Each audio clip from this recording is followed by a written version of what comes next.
Bom, hoje nós estamos recebendo a nossa amiga Cássia, né? Que há algum tempo a gente não via. Cássia milita lá no Grupo Espírita Francisco de Assis, né? E que nós temos assim uma ligação, um carinho muito grande pelo grupo de lá também, né? Graças a Deus a gente tem até essa oportunidade, a doutrina nos dá essa oportunidade, né? Da gente conhecer muita gente, de estar em todos os lugares, né? E encontrar amigos, às vezes que a gente não vê há muito tempo, né? Isso é muito bom. Então, Cássia, esteja à vontade para falar. Deixa eu parar um pouquinho para poder botar minha cola nisso.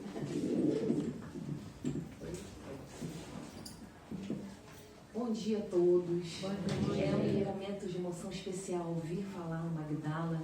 Sempre que eu preparo um estudo, e a gente estuda, pesquisa, né, para preparar alguma coisa interessante, eu sempre deixo o início do estudo em aberto, para que, e algumas coisas também ao longo, para que a gente possa ter a influência da espiritualidade e trazer a palavra necessária. Se eu tiver com tudo decoradinho, não tem espaço para a atuação da espiritualidade, né, Yara?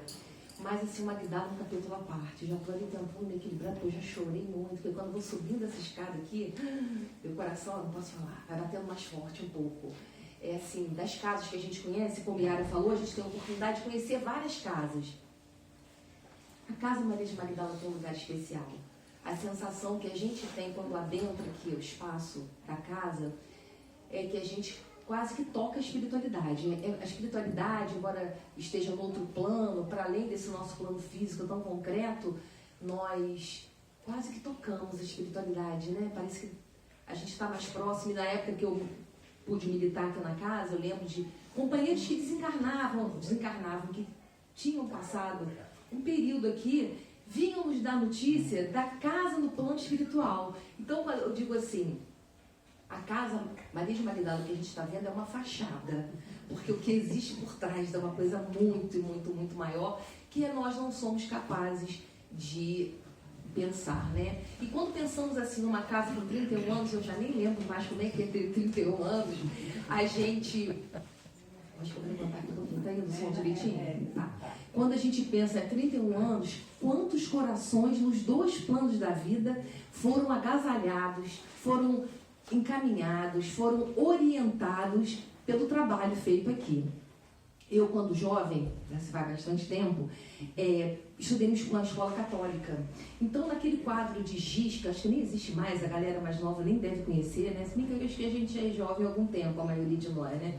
Para alguns, poucos que são mais jovens, mas a maioria de nós. Então, tinha aquele quadro de giz e do lado tinha um quadro fixo, onde ali se colocavam os avisos. Todos os anos que eu estudei naquela escola, todas as salas de aula tinham aquele quadrinho com aquela história do Pegadas na Areia, que conta, para aqueles que não conhecem, que uma certa pessoa sempre andava na beira da praia, mais ou menos assim, sempre andava na beira da praia, em prece, e sempre via as suas pegadas com as pegadas de Jesus que ficavam marcadas na areia. E chegado determinado momento da vida, momento de dificuldade, de turbulência, que todos nós passamos algumas vezes, né, ao longo da nossa encarnação, ele percebe que naquele trecho só tinha as pegadas dele. E aí ele acha que não está sendo amparado. E pergunta a Jesus, como é que pode? No momento exato em que eu precisava de você, porque eu estava passando pela dificuldade, eu só vi uma pegada. E aí o texto diz que naquele momento só havia uma pegada porque Jesus o carregava no colo. E a nossa casa espírita é aquela que nos carrega no colo. Um dos grandes embates da minha vida, eu pude passar na época que eu era daqui. E a sensação que eu tinha e que eu tive, quando eu olho para trás, eu vejo esse amparo quase material. Acho que é por isso que minha emoção fala tão alto quando eu entro aqui, porque assim, é o Pegadas na Areia. Porque durante aquele período de turbulência, com certeza, os amigos dos dois planos da vida da Casa Maria de Magdala me levaram no colo. A minha irmã frequentou a casa, até fui visitar a plantinha dela ali, já chorei assim, sai daqui, vou pro soro, Solange, para poder reidratar, entendeu? E aí a gente desencarna, ela desencarna num dia e ela não era da casa, ela simpatizava pela casa. Toda vez que eu venho aqui eu conto uma história mediúnica, hoje eu vou contar uma diferente. E aí ela, lá no hospital, com uma acompanhante que nem era espírita, e passou muito mal, entrou em coma, falava antes de entrar em coma, e ela falava duas coisas. Ela chamava pela mãe, que é uma coisa natural quando a gente está em situação de perigo, né? A gente chama pela mãe. E chamava pela Casa Maria de Magdala. E aí a moça perguntou, como assim a Casa Maria de Magdala e o quê? E aqui na casa, na época, eu não lembro se foi Solange ou Yara, que a espiritualidade comunicou que estava naquela noite trabalhando no desencarne de uma pessoa. Olha, vou beber um guaridá para a gente começar.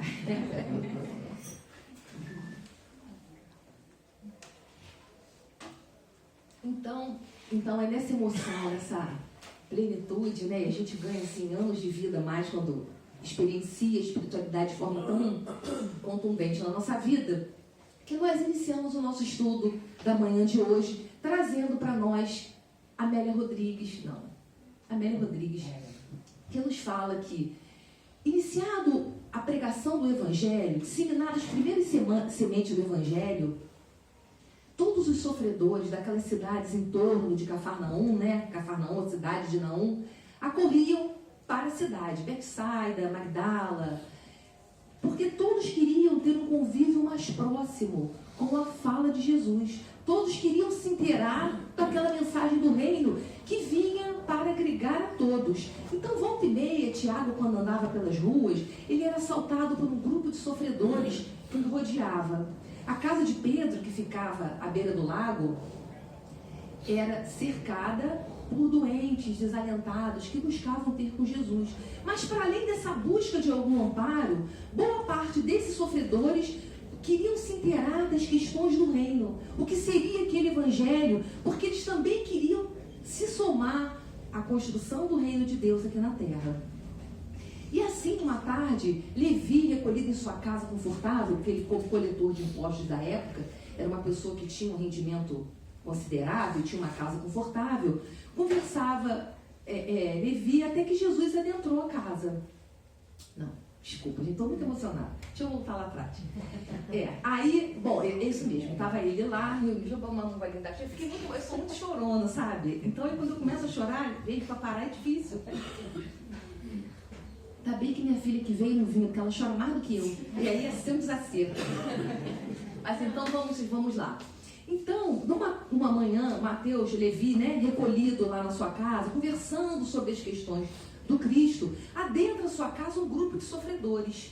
E aí ele fica muito constrangido, porque ele pensa, o que esse grupo de sofredores vai poder contribuir com a instalação do reino, com a propagação do Evangelho? E dentro desse grupo existiam 3 pessoas das quais ele conhecia. Era do seu convívio. E ele se dirige a eles. Pafos, o que pensa você em contribuir com a obra do reino nessa condição de ter sido abandonado pela sua família sobre sérias acusações, lisando-lhe você na condição de deficiente físico? O que você espera contribuir? E assim ele vai falando com esses 3 companheiros as limitações que cada um deles tinha. E nesse momento, os 3 sentem a sua vida passar pelos seus olhos. Eles abaixam a cabeça, humilhados, e percebem quantas dificuldades eles já tinham passado pelas suas deficiências. Mas Jesus tinha vindo dizer que a obra do reino acolheria todos os corações sofridos. E aí eles, cabisbaixos, muito tristes, se retiram do ambiente. Instantes depois, adentra Jesus acompanhado de André. Entra Jesus acompanhado de André, e aí os 3 começam a entabular uma conversa. E no ânimo da conversa, Levi então resolve contar o seu feito.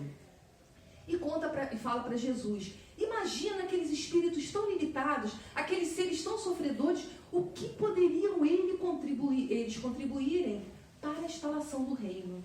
E Jesus então, com aquele olhar amoroso, bate a sua mão no ombro de Levi e fala, Levi, a instalação da obra de Deus na terra não pode prescindir desses corações sofredores. Imaginemos o que seria da obra do Cristo se para eles resolvessem se incorporar na propagação os grandiosos da terra, os vencedores da terra. Já observastes algum vencedor da terra que tivesse preocupação maior do que lutar para manter os seus próprios ganhos materiais? Levi, os corações que sofrem são como a terra adubada pelas lágrimas, onde as sementes do Cristo prosperam. Não podemos abrir mão deles. E aí, em determinado instante que Jesus, né, molha o bico, né, como tinha lá no programa, dá uma paradinha, aí Levi aproveita e fala: Jesus, o meu comportamento se deveu unicamente à minha vontade de ver o Evangelho sendo divulgado por aqueles que comandam o mundo. E Mateus diz para ele: quem comanda o mundo é Deus, e o amor não age com precipitação. Imaginemos os imperadores, os romanos, adentrando nas cidades, enserrilhando seus troféus cheios de sangue, suas armas. Trariam com certeza escravos, funcionários, policiais. Nos proibiria de falar do reino à beira do caminho. Depois resolveriam construir castelos de pedras com palácios, jardins, e nessa construção, com certeza, eles se desentenderiam. E aí, como estão acostumados com a espada, lançariam da espada e uns dizimariam os outros. E não podemos pensar em trabalhar na obra do Pai, incentivando que seus filhos se degladiem, se exterminem. E terminada aquela conversa de Mateus com Jesus, no final daquele dia, segundo o Evangelho de Mateus, Jesus sobe a monte. E segundo o Evangelho de Lucas, ele faz a pregação na planície. E ali nos entrega o maior tratado da evolução moral. Acho que todos que falam sobre o Sermão da Montanha falam da fala de Gandhi, quando ele diz que se todos os livros sacros se perdessem na humanidade, e eu acho isso muito pregnante, por isso que eu sempre falo, se ficasse para nós somente o Sermão da Montanha, não teríamos o menor prejuízo moral. E é nesse caminho do Sermão da Montanha, onde ele agrega os sofredores, os perseguidos, os injustiçados, em todos eles nos dá notícia de que são esses bem-aventurados, que a gente pensou esse capítulo de Bem-aventurados aflitos, que é o maior capítulo do Evangelho segundo o Espiritismo. Hoje que a gente está falando assim para nós que somos jovens há bastante tempo, nós vamos lembrar daqueles programas de calouro que tinha antigamente, que aí iam chamando os jurados e dizia: fulano de tal, é coisa nossa, lembra? Lembra, não é? Não lembra não, gente, se lembrar entrega a idade. Lembra? Então, e aí se nós pensarmos, a gente vai dizer assim: bem-aventurados aflitos é coisa nossa. Porque se olharmos para dentro dos nossos corações, encarnados e desencarnados, jovens ou idosos, todos nós temos algum sofrimento, de alguma ordem. É um sofrimento moral, um sofrimento material, um sofrimento financeiro, não é? Um sofrimento psíquico. Todos nós temos um sofrimento. E Jesus veio nos asseverar que são bem-aventurados aqueles que são os aflitos. E dentre as nossas aflições, repousam aquelas aflições das questões da vida, as quais a gente não encontra uma justificativa, uma explicação, não é? Olhamos para a vida e vemos pessoas que levam alimentação regrada, que caminham, que fazem todo aquele protocolo e são pessoas com pouca saúde. Enquanto outras levam uma vida enlouquecida, né? E tem a saúde plena. O lugar que eu trabalho, eu tenho um colega de trabalho que ele fez aquela cirurgia bariátrica. É o sonho da minha vida fazer aquela cirurgia. Fez a cirurgia bariátrica.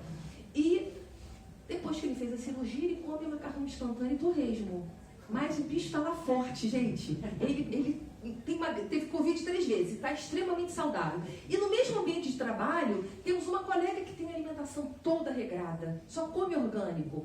E volta e meia ela está doente, ela tem uma série de problemas. Não tem justificativa. Quando olhamos para a distribuição da riqueza, nós vemos que algumas pessoas se assemelham àquele deus Midas, lá da mitologia, que é o que parece em tudo que eles tocam vira ouro. Ao passo que outros, e a gente vê nas grandes catástrofes, lutam para ter o essencial, o mínimo da dignidade humana e ainda assim perdem. Empreendedores que muitas vezes qualquer coisa, a gente diz assim, vai abrir um negócio, um comércio ali, por exemplo.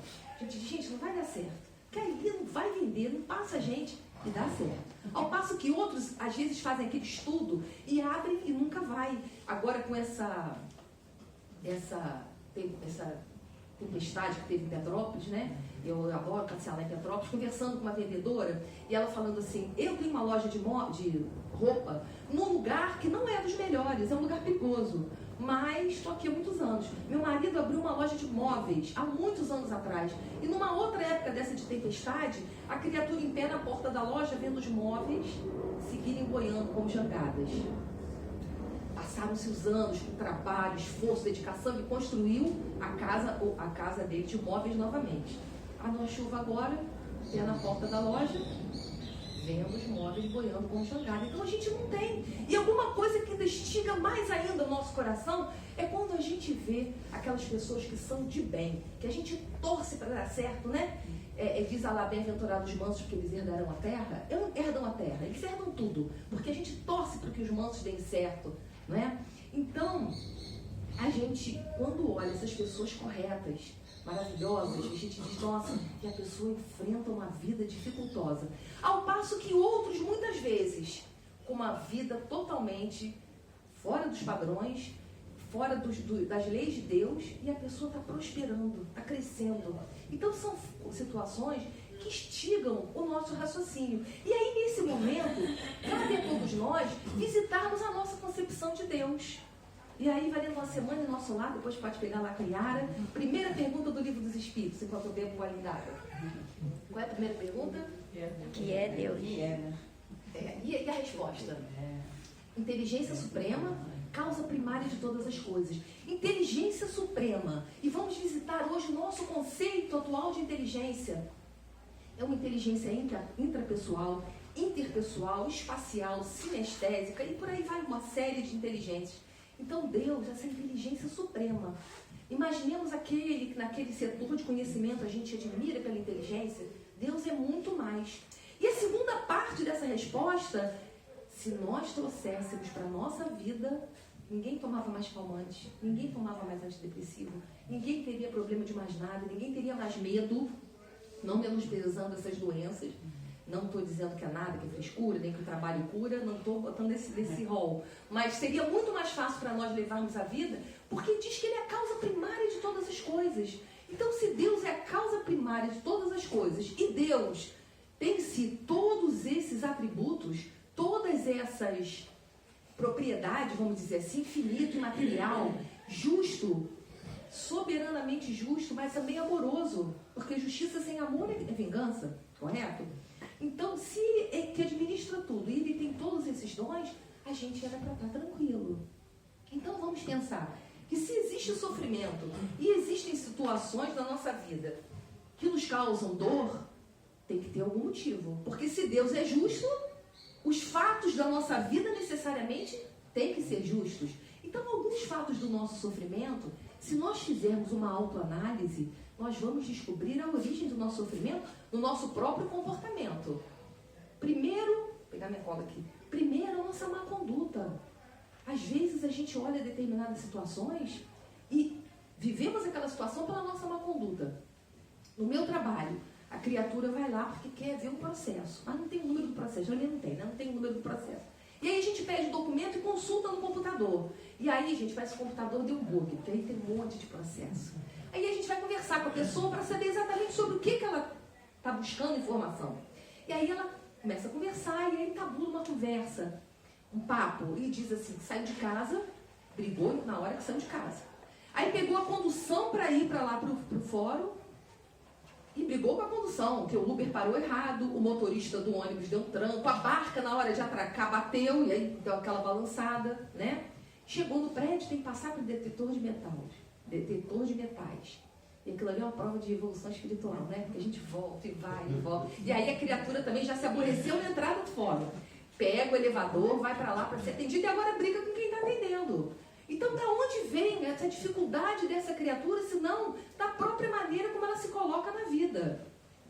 Algumas dificuldades pela nossa falta de perseverança, né? E a gente, às vezes, quando adentra na doutrina espírita maravilhosa, uma paixão essa doutrina espírita, com todos esses recursos para o nosso crescimento, a gente quer perfeição de um dia para o outro. Mas é um trabalho de perseverança, porque as grandes mudanças são feitas paulatinamente. Para alfabetizar, a gente leva quanto tempo? 1 ano? 2?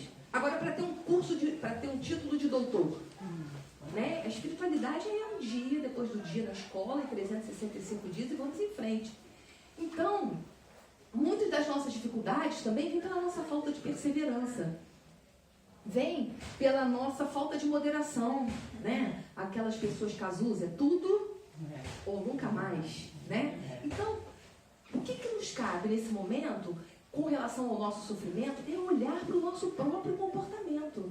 Fazer uma autoanálise, como nos diz Santo Agostinho, lá no final do Livro dos Espíritos. Olharmos para nós e pegarmos o que é nossa responsabilidade, não culpa, mas o que é nossa responsabilidade. Porque normalmente ao longo da nossa vida, a gente faz assim. Primeiro ponto, um problema. Dá para colocar a culpa no outro? Tem até um ditado que diz assim, né? Se tem uma dificuldade para botar a culpa no outro, metade da dificuldade já está resolvida. Não é verdade? Então, culpa é do outro. Depois a gente coloca a culpa na providência divina. E aí naqueles videozinhos do Instagram tem uma menininha que fala assim, Deus quis. Já viram? É bonitinho demais. Então, Deus quis não. Deus quer misericórdia. Deus não quer sofrimento. E no terceiro agora eu vou trazer uma história, um caos para contar para vocês. O rapaz tinha uma noiva, naquela época, nossa, eu já estou aqui na velha guarda, tinha horário para chegar em casa, então ele chegou em casa, foi lá, encontrou com a noiva, deixou a noiva em casa e saiu e pegou a namorada. Sim, deixou a noiva e pegou a namorada. E aí saiu para uma festa numa outra cidade, que não era um festival de café com leite e bolacha, era um festival de chopp, cerveja. E foi para essa outra cidade e participou da festa lá e tudo bem. E voltou de madrugada. Isso é o caso real. Na volta da festa, ele sofreu um acidente. Né? Era até de se esperar. E aí, nesse acidente, ele perde o carro, a namorada e a noiva, que tiveram o prazer de serem apresentadas. Ele perde semanas da sua vida internado e perde o carro. E também tem uma complicação no trabalho, porque ele teve que ficar afastado bastante tempo. E aí, de quem é a responsabilidade disso tudo? Do diabo. E aí ele se converte para uma religião extremamente ortodoxa, extremamente fundamentalista, daquelas que dizem a roupa, o cabelo, o que pode, o que não pode. E aí a gente acha graça, mas a gente faz parecido. Caiu aqui só entre nós, que somos espíritos. A gente coloca na conta da obsessão. Não fiz, foi sobre a égide de um processo obsessivo, né? Só que quando a gente lembra, a obsessão é uma questão de tomada. Lá no Jefa, né, a gente tem um pedestalzinho que trabalhamos com 2 computadores, que tem fontes diferentes e são de marcas diferentes. Então, às vezes, sou eu que estou lá com a incumbência de ligar. E para mim é difícil, porque eu boto um, não é o outro. Só vai funcionar aquele computador quando tiver com a fonte adequada. O processo obsessivo só se desenvolve com a fonte adequada. Então, mesmo nesses casos, a responsabilidade também é nossa, porque nós escolhemos as nossas companhias, nos 2 planos da vida. Então, seguindo adiante, temos esse aspecto que a gente olha para a nossa vida, faz uma autoavaliação e percebe que a responsabilidade é nossa. Mas tem dificuldades e sofrimentos que a gente não descobre a origem. Determinados cânceres, morte de criança.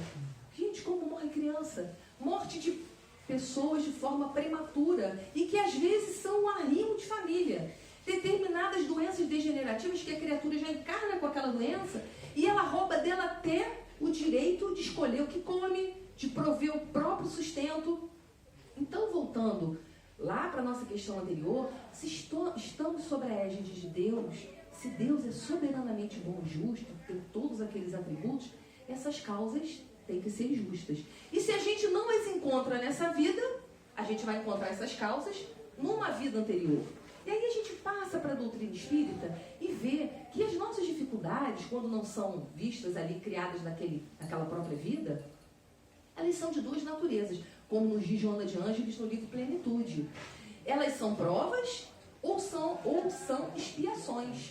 As provas, como na nossa vida material aqui, elas nos remetem para o futuro. Então, sempre que a gente faz uma prova aqui na vida material, é para entrar num curso, para uma promoção, para mudar de alguma coisa positiva. Tem a visão do futuro. As provas são escolhidas. Então, o nosso mentor espiritual, ele puxa lá nossa ficha e diz assim, experiência reencarnatória. Ah, tem isso, aquilo. Probabilidade de que essa atividade, essa experiência dê certo. Ah, sim, isso, aquilo e aquilo outro. E aí nos propõe que a gente pode aceitar e pode não aceitar. As provas assumidas em outras vidas, a gente pode até mudar o rumo delas. A gente pode até não fazer, sem que haja um tremendo prejuízo moral para o nosso espírito. São situações, injunções menos dolorosas, nas quais a gente ainda tem escolha. Nós temos escolha. E o exemplo clássico é da obra de André Luiz, a mãe de André Luiz. André Luiz desencarna, passa um período de turbulência lá no plano espiritual, e aí ele é acolhido. Em determinado momento dessa sua trajetória, ele tem a possibilidade de encontrar com sua mãe, que estava num plano muito acima. Há uma preparação para que ela venha encontrar com ele. E quando ela vai estar com ele, conversa, né, bota o assunto em dia, e aí pergunta, e meu pai? E aí ela dá notícia a ele do sofrimento que o pai dele se encontra. Porque quando encarnado, ele tinha 2 amantes, né? Nem uma só, eram 2. E ele tinha as 2 amantes e ele estava enredado naquela relação conflituosa, vamos dizer assim, entre aspas, delituosa com as 2. Mas que ela, aí gente, abre um parênteses, que espírito, né? Só evolução mesmo. Ela aceita reencarnar, casar novamente com o pai de André Luiz e receber aquelas 2 mulheres como filhas.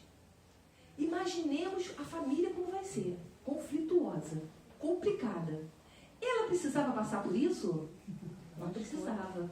E aí a gente lembra, eu lembro sempre das musiquinhas do coral, quando eu estou estudando, que a gente lembra que diz assim, no livro dos céus, vou cantar não, fiquem tranquilos. No livro dos céus foi acrescentado mais uma inscrição, quando aqui na terra, olha só, a mãe do André Luiz aceita. É uma expiação? Não é uma expiação. É uma prova que ela aceitou e que ela vai ser engrandecida com essa experiência. Deixa eu ver que se eu não esqueci mais nada da prova. Isso. Algumas injunções, às vezes, são muito dolorosas. Deficiências, dificuldades. Mas, às vezes, mesmo sendo injunções dolorosas, não são expiações. São provas. Que o espírito aceita passar por aquilo, às vezes para propiciar uma prova família, para estar próximo dos outros, ou até numa condição de uma missão. Então, como é que a gente diferencia no primeiro momento, quando a pessoa está sofrendo, nós também, se estamos numa prova ou se estamos numa expiação?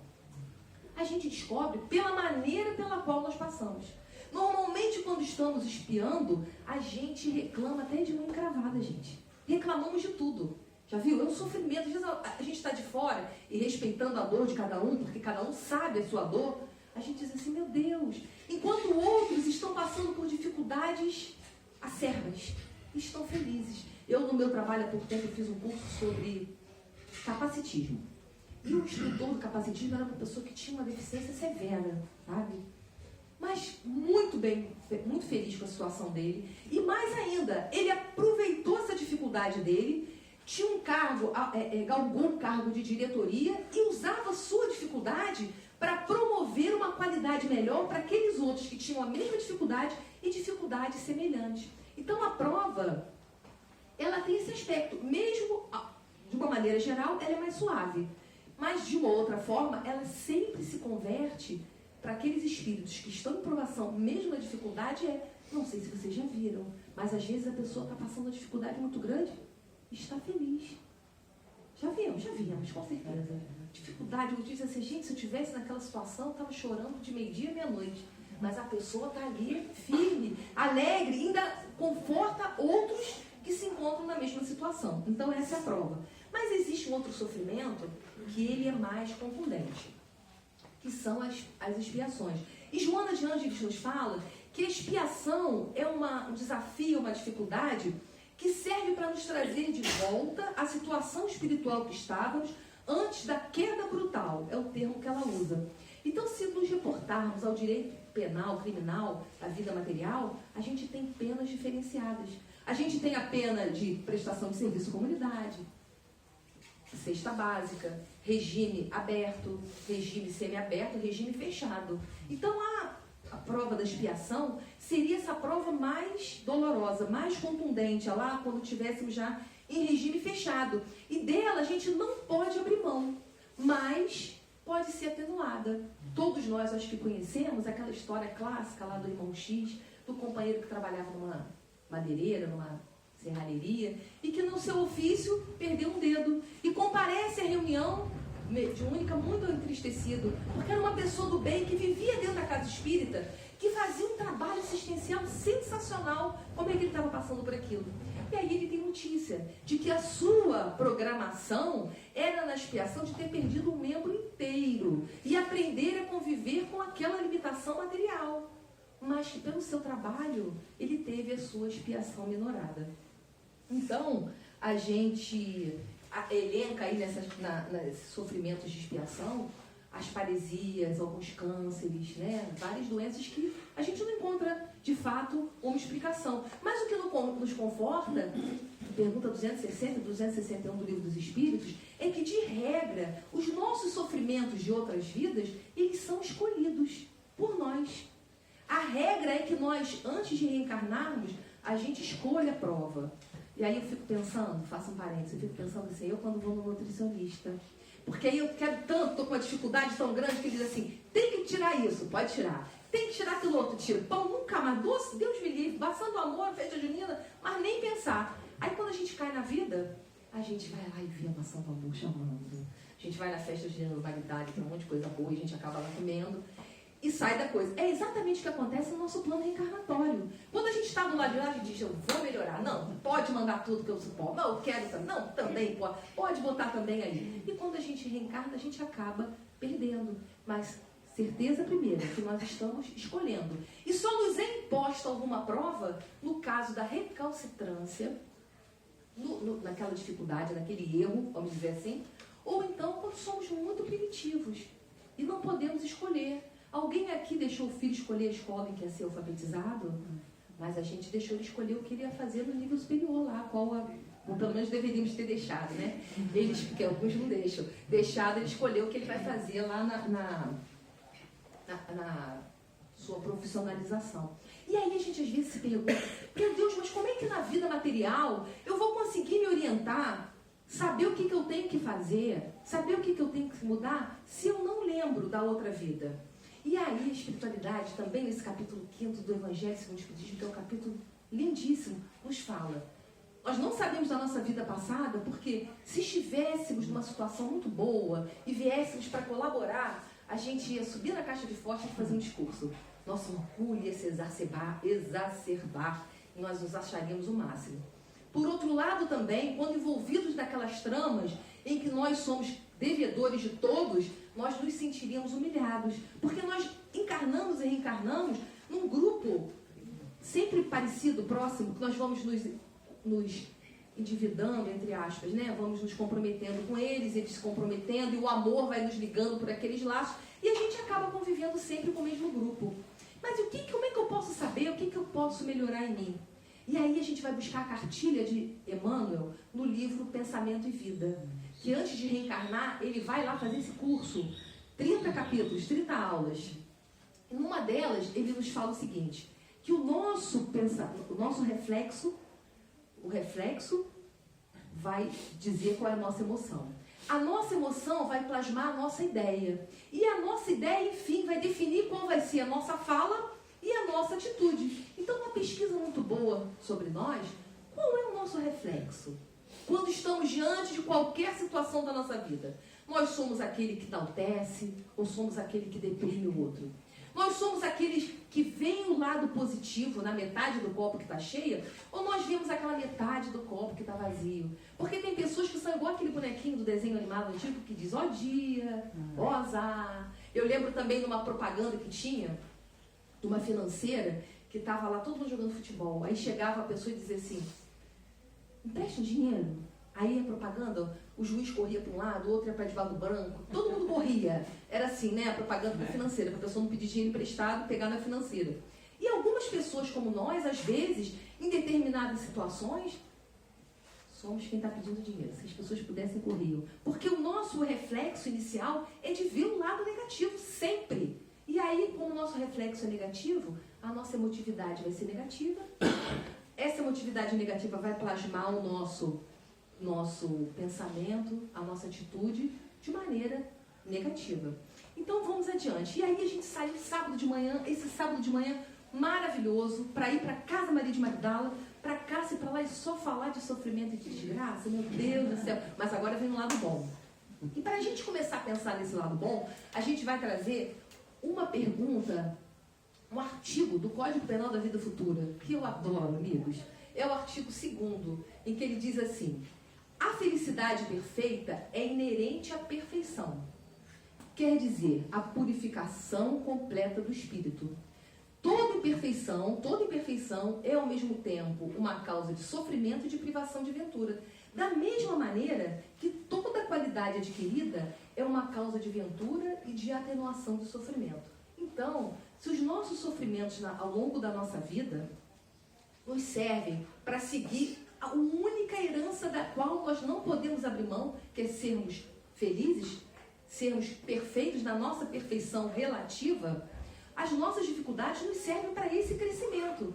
E por outro lado também, a gente, às vezes, inadvertidamente, pensa assim, isso assim, Deus não vai ficar feliz porque eu estou sendo egoísta. Deus não vai ficar feliz porque eu estou sendo ciumento. Mas aí eu trago para vocês, e até deixo o dever de casa, se me dão essa moral, né, como dizem as crianças, para trazer alguns itens dessa página de Emmanuel, que ela é cirúrgica. Ela nos fala assim, o nome da página é Examina as Próprias Aflições. E ela foi tirada do livro Religião dos Espíritos. E Emmanuel aqui vem trazendo várias das nossas imperfeições com os sofrimentos que são inerentes a ela.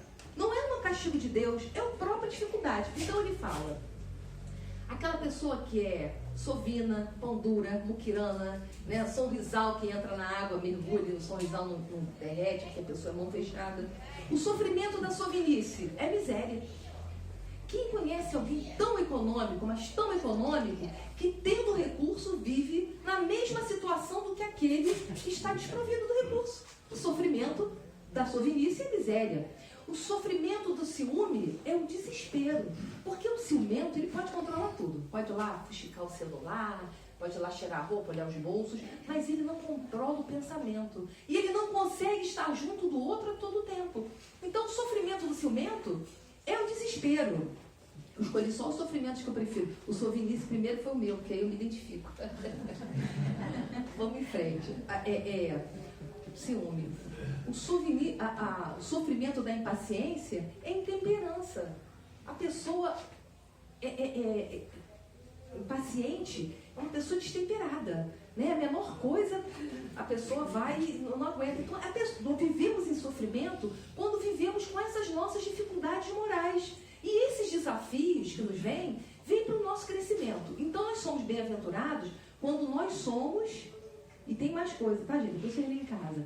E quando nós somos aflitos, mas quando damos uma outra causa à nossa aflição. E aí vou me permitir ler mais uma frasezinha do Evangelho segundo o Espiritismo, que ele diz assim: as provas têm por objetivo excitar a inteligência, assim como a paciência e a resignação. Então o nosso sofrimento não é um pagamento de uma dívida. Deus não está lá dizendo, nossa, você falou mal de fulano, agora não. O nosso sofrimento é aquela força que vai nos tirar da inércia. Quem dirige sabe qual a marcha mais forte do carro? A primeira, que é a que tira o carro da inércia. Então o sofrimento é exatamente essa força que vai nos fazer mudar. Quem está satisfeito no emprego? Salário bom, lugar bom de trabalho, não se aborrece. Eu até vou mandar meu currículo, se alguém tiver. Não se aborrece, está feliz ali. Aí diz assim, não, vou mudar de emprego. Vou mudar de emprego, está tudo ótimo, mas eu vou mudar. Não muda. Nós só mudamos as nossas situações quando aquilo nos causa alguma dificuldade. Então, bem-aventurados aflitos, sim. Se nós soubermos fazer da nosso sofrimento uma força para a nossa mudança. Um palestrante espírita que conta uma história que eu adoro, sempre quando eu falo sobre esse assunto, eu repito, que ele parou no posto de gasolina, você já conhece a história? Para abastecer o carro. E no posto de gasolina tinha uma tábua com prego e um cachorro deitado em cima. Né? E o cachorro chorando, porque estava deitado em cima do prego. E aí essa pessoa diz assim, meu Deus, mas ele está deitado chorando lá em cima do prego, não sai em cima do prego? Aí o frentista fala para ele assim, a dor, o sofrimento dele é suficiente para chorar, mas ainda não foi suficiente para que ele se levantasse dali. Então o nosso sofrimento, ele tem que ser o suficiente para que a gente levante e utilize os nossos recursos para sair daquilo ali. Como diz lá a música, escolhe da vida a melhor parte. Escolhe, esses trechinhos sempre vêm na minha vida. Falei, hoje que eu vou falar, eu vou lembrar, porque sempre vem. Escolhe da vida a melhor parte. Né? Qual é a parte? A parte de aproveitar o nosso sofrimento para a nossa mudança. E agora, caminhando já para o final, que nós já estamos ali no nosso horário, a gente traz mais um pedacinho de nada do Evangelho segundo o Espiritismo, que eu acho que de todos esses é um dos mais confortadores. Porque Kardec diz assim: um homem que sofre é semelhante a um devedor que deve uma grande quantia, a quem o credor diz: se me pagar hoje, mesmo que a 100ª parte da dívida, eu vos darei quitação em todo o resto e sereis livre.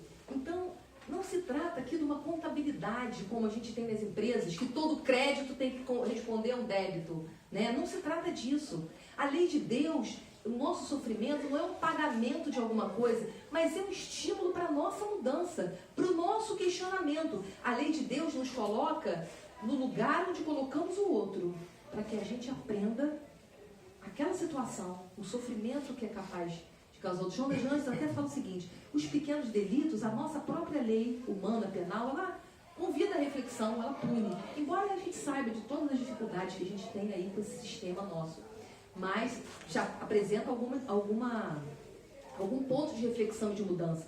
Mas os nossos sofrimentos, então, se nós estamos num processo de aprendizado, temos ouvidos de ouvir e olhos de ver, não precisaremos muita coisa. Nós vamos estar ligados na vida e recebendo os seus estímulos para que a gente, de fato, faça a nossa reforma moral, para que a gente escolha da vida a melhor parte, para que a gente acrescente nosso nome lá no livro dos céus, né? E possamos caminhar. Porque Jesus diz que Ele não quer sofrimento. Deus não quer sofrimento, Deus quer misericórdia. Então, um grande convite que fica para todos nós na manhã de hoje, que eu gostaria de deixar, e já encaminhando no final, agradecer penhoradamente a oportunidade, me desculpar pelas brincadeiras, eu sou assim na minha vida, então quando eu vou fazer isso tudo, não dá para ser muito diferente. Então, agradecer a oportunidade, e o convite que Jesus nos diz é pegarmos a charrua e não olharmos para trás. E é muito, como tudo de Jesus, é muito simbólico, porque a charrua, ele é uma ferramenta de trabalho muito cansativa, porque ela vem preparando a terra. Então, aquele que está trabalhando com a charrua é um trabalho muito intenso. E a gente não olhar para trás, vamos olhar para frente. Porque Deus, como nós vimos, é um Deus de misericórdia, amoroso, justo. E se as coisas chegam até nós, elas têm uma finalidade muito superior. Finalidades até que com o nosso estado evolutivo, o grau de conhecimento que nós temos, e aí a gente tem que ter humildade, nós não somos capazes de perceber. Como não somos capazes de perceber todos os atributos de Deus, como não somos ainda capazes de compreender todos os exemplos de Jesus, porque algumas coisas ainda nos passam. Se a gente pegasse um homem da caverna e falasse para ele assim, sororidade, uma mulher da caverna, sororidade, fraternidade, para nós, algumas coisas ainda são assim, mas caminharemos porque o que nos espera é a felicidade. E essa é a grande promessa de Deus, criados simples e ignorantes, mas com uma perfeição. E só essa perfeição vai nos dar a felicidade que nós, de fato, almejamos. Muito obrigada a vocês pela paciência, pela oportunidade.